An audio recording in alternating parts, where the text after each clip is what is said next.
Hello, मैं आपका hostel दोस्त कृष्ण और आज मैं आपको द अवेंजर्स इशू 11 और इस कहानी का टाइटल है माइटी अवेंजर्स मीट स्पाइडरमैन। और इस कहानी में हम जानेंगे कि स्पाइडरमैन आखिरकार अवेंजर्स से मिला कैसे।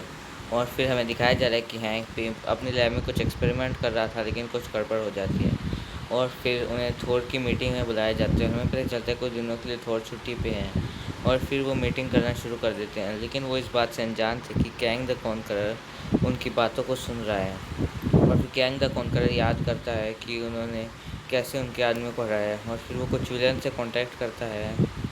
लेकिन उससे एक सुपर हीरो के बारे में पता चलता है जिसका नाम था स्पाइडरमैन, जिसमें वो काफ़ी ज़्यादा इंटरेस्ट दिखाता है और उसकी पावर्स देखता है और फिर वो उसका एक क्लोन बनाना शुरू कर देता है और फिर उसे आगे भेज देता है। और फिर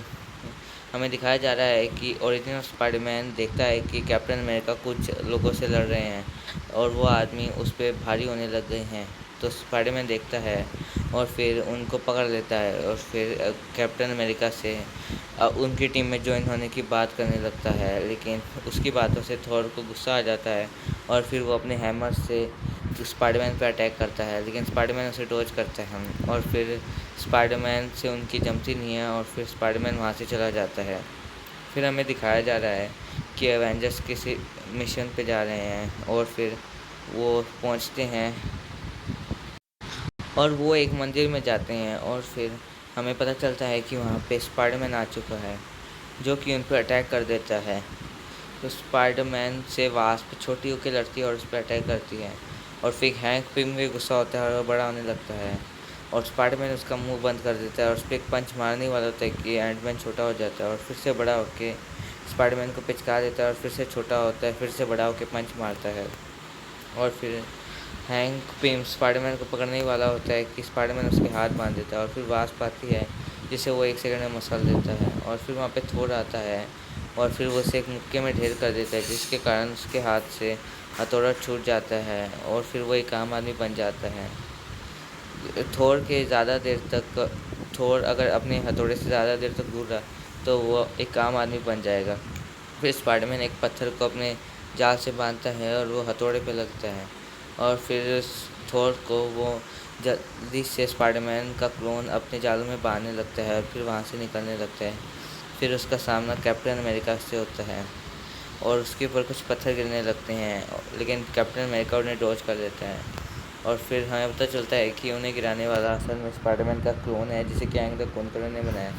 और कैप्टन अमेरिका स्पाइडरमैन के मुंह पे एक पंच मारते हैं। फिर स्पाइडरमैन का क्लोन उससे काफ़ी ज़्यादा गुस्सा हो जाता है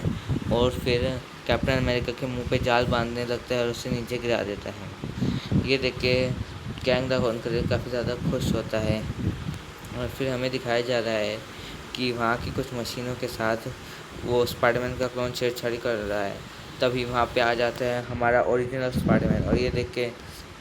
कैंग द कॉन्करर बहुत गुस्सा होता है और उन दोनों के बीच में एक फ़ाइट शुरू हो जाती है। स्पाइडरमैन का क्लोन उसे नीचे गिरा ही दे ओरिजिनल स्पाइडरमैन को नीचे गिरा ही देता है कि स्पाइडरमैन अपने जाल से खुद को संभाल लेता है और फिर क्लोन को जो बहुत दूर जाके पटकता है, लेकिन क्लोन अपने आप का वेब फ्लूइड से अपने लिए पंख बनाता है और उड़ने लगता है। तो स्पाइडरमैन भी अपने लिए पंख बनाता है और उसका पीछा करने लगता है और उसके को पकड़ लेता है और उसे नीचे गिरा देता है और तभी स्पाइडरमैन उसका स्विच ऑफ बटन दबा देता है जिसके कारण वो बंद हो जाता है। और फिर सब हमें पता चलता है कि अब थोर भी अपने हैमर को पा चुका है, तो वो वापस थोर बन गया है और फिर सब कैप्टन अमेरिका सबको कैप्टन अमेरिका बताता है कि असल में हमें स्पाइडरमैन ने बचाया और वो असल में एक रोबोट था और फिर ऐसा काम करने वाला एक ही था जिसका नाम था कैंग द कॉन्करर। अगर आपको मेरा काम पसंद आया हो तो हमारे चैनल को सब्सक्राइब कीजिए, बेल आइकन को ऑल पे सेट कर दीजिए और वीडियो को लाइक करना तो बिल्कुल भी मत भूलना। Thanks for watching.